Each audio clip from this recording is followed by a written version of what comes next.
Hello বন্ধুরা, কেমন আছেন সবাই? আলহামদুলিল্লাহ, আমিও ভালো আছি। আজকে আপনাদের সাথে আমার একটি নতুন ব্লগ শেয়ার করতে যাচ্ছি। ব্লগটি হচ্ছে, আমি একটি নতুন বই পড়েছি। সেই বইতে একটি গুরুত্বপূর্ণ জিনিস আছে, যেটা আজকে আপনাদের সাথে আমি শেয়ার করব। আপনারা দেখতে পাচ্ছেন বাইরে অনেক বৃষ্টি হচ্ছে। বৃষ্টি যেহেতু পড়ছে, তাই আমার আম্মু আমাদের সবার জন্য আম, আমলা, পেয়ারা এগুলা কেটে এনেছিল খাওয়ার জন্য, বৃষ্টিটা উপভোগ করার জন্য। তো আমি এগুলা খেয়ে তারপরে আপনাদেরকে না হয় আমার বইয়ের সেই গুরুত্বপূর্ণ জিনিসটা শোনাচ্ছি। আমার বইটি পড়ার নাম আপনাদেরকে বলি, দি পাওয়ার অফ পজিটিভ থিঙ্কিং। এই বইটি থেকে আমি একটি গুরুত্বপূর্ণ জিনিস আপনাদের সাথে শেয়ার করব, যেটা বলেছিলাম সেটা হচ্ছে ভাগ্য বদলানোর 9টি সিদ্ধান্ত। হ্যাঁ, এটাই আজকে আপনাদের সাথে আমি শেয়ার করব। এখানে কি কি বলা হয়েছে। ভাগ্য বদলানোর 9টি সিদ্ধান্তের মধ্যে আছে গঠন, যোগ্যতা, সাহস, বার্তালাপ, আকর্ষণ, আত্মবিশ্বাস, নিয়ন্ত্রণ, প্রতিবদ্ধতা, সন্তুষ্টি। জীবনের যে কোনো ক্ষেত্রে সফলতা অর্জন করার জন্য নিজের ব্যক্তিত্ব ফুটিয়ে তোলাটা অত্যন্ত আবশ্যক হয়। তারপর নিষ্ঠা আর একাগ্রতা ব্যক্তিকে সফলতার ধার পর্যন্ত পৌঁছে দিতে সহায়তা করে। একটি প্রবাদ বাক্য আছে, প্রতিটি ব্যক্তির জীবনে সুযোগ একবার অবশ্যই আসে, কিন্তু সেই সুযোগকে চিনে নিতে হয়। আপনারা যদি সেই সুযোগকে এখনো পর্যন্ত না চিনতে পারে থাকেন, তাহলে আর সময় বরবাদ করবেন না। নিচে দেওয়া সিদ্ধান্তগুলো পালন করুন। আমি সিদ্ধান্তগুলোর নাম কিন্তু বলে দিয়েছিলাম। সিদ্ধান্ত গঠন 1-এ বলেছে, সবার আগে প্ল্যানিং করার আবশ্যকতা হয়। এটা নির্দিষ্ট করুন যে আপনারা কতটা পর্যন্ত কাজ করতে চান আর সে পর্যন্ত আপনারা কিভাবে পৌঁছাতে পারেন। সেই বিজনেস প্ল্যান নিজের ডায়েরিতে লিখে রাখুন। তারপর সেটার অনুরূপ নিজেদের দৃষ্টিভঙ্গির বিকাশ করুন। যদি তারপরও আপনারা নিজেদের লক্ষ্য পর্যন্ত পৌঁছাতে না পারেন, তাহলে নিজেদের অ্যাটিটিউডই বদলান। যোগ্যতা 2 নাম্বারটি, যোগ্যতা।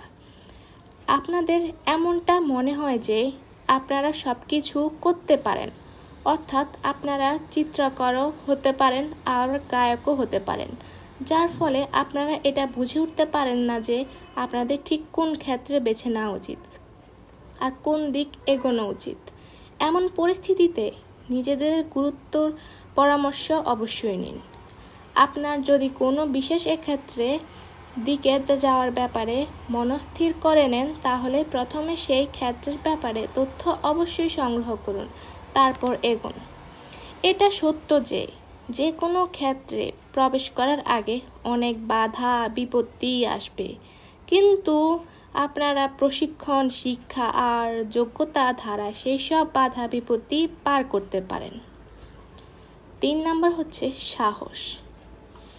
সাহসে বলা হয়েছে, কখনো কখনো আপনাদের ঝুঁকি ওঠানোর প্রয়োজন পড়তে পারে। তার জন্য সাহস থাকাটা অত্যন্ত জরুরি হয়। এমনটাও হতে পারে যে আপনাদের নিজেদের দিশা পরিবর্তন করতে হতে পারে আর পুরনো কাজ নতুন করে শুরু করতে হতে পারে। এমন পরিস্থিতিতে আপনাদের সমস্যা হতে পারে, কিন্তু আপনাদের যদি নিজেদের উপরে বিশ্বাস থাকে, তাহলে আপনারা সেই কাজ আরও ভালোভাবে করতে পারবেন। 4 নাম্বার, বার্তালাপ। বার্তালাপে বলা হয়েছে, প্রফেশনাল সম্পর্ক বার্তালাপের অভাবে কারণ দুর্বল হয়ে পড়তে পারে। আপনারা নিজেদের সহযোগীদের সাথে বার্তালাপ চালিয়ে যান আর এটা জানার চেষ্টা করুন যে বাজারে কোন জিনিসটা ভালো চলছে, কোথায় কোন জিনিসটার প্রয়োজন রয়েছে। এর ফলে আপনারা নতুন সুযোগের ব্যাপারে জানতে পারবেন। 5 নাম্বার হচ্ছে আকর্ষণ। আকর্ষণে বলেছে, এটা অত্যন্ত সত্য যে আকর্ষণ সফলতার প্রাপ্তির পক্ষে অত্যন্ত গুরুত্বপূর্ণ হয় আর এর জন্য আপনাদের কোনো মূল্য দিতে হয় না, কিন্তু আপনাদের ব্যক্তিত্বে আত্মবিশ্বাস ঝরে পড়া উচিত। তখন আপনাদের দেখে অন্য লোকেরাও ভালো অনুভব করবেন। 6 নাম্বার হচ্ছে আত্মবিশ্বাস। নিজেকে চিনে নিতে পারলে আত্মবিশ্বাস বৃদ্ধি পায়। এজন্য নিজেদের ক্ষমতার বৃদ্ধি করুন আর মেহনত সহকার কাজ করুন। একবার কোনো কাজ হাতে নিলে সেটাকে শেষ করে তবে ছাড়ুন। 7 নাম্বার, নিয়ন্ত্রণ। নিজেদের ভাবনার উপর নিয়ন্ত্রণ রাখার অত্যন্ত জরুরি হয়। এটা ছাড়া ভালো বিচারধারা আসতে পারে না। এজন্য হৃদয়ের বদলে মাথা খাটিয়ে কাজ করুন। 8 নাম্বার হচ্ছে প্রতিবন্ধতা। প্রতিবন্ধতায় বলা হয়েছে এখানে যে কোনো কাজ পুরো করার জন্য প্রতিবন্ধতার আবশ্যকতা হয়। এজন্য নিষ্ঠার সাথে এগিয়ে চলুন, তাহলে লক্ষ্য অর্জন করাটা সহজ হয়ে উঠবে। 9 নাম্বার হচ্ছে সন্তুষ্টি। সন্তুষ্টি বলা হয়েছে এখানে অন্যরা কি অর্জন করেছেন সেটার চিন্তা করবেন না, বরং আপনাদের যা কিছু অর্জন হয়েছে তাতেই সন্তুষ্ট থাকুন। কারণ প্রতিটি ব্যক্তি একই রকমের ভাগ্য নিয়ে এ পৃথিবীতে জন্মে নেন না, কিন্তু সন্তুষ্টি তাকে সফলতার স্বাদ চাখিয়ে দেয়। যে জিনিস এর আগে কখনো অর্জন হয়নি সেটা পাওয়ার জন্য আপনাদের এনম গুণ বিকশিত করতে হবে। সেটা আগে কখনো ছিল না, কারণ সফলতা অর্জন করাটা ঠিক পরীক্ষা দেওয়ার মতোই হয়, আর তাতে এটা পরীক্ষা করে দেখায় যে আপনারা কোন ধাতু দিয়ে তৈরি। সো সবাই ভালো থাকবেন। আল্লাহ হাফেজ।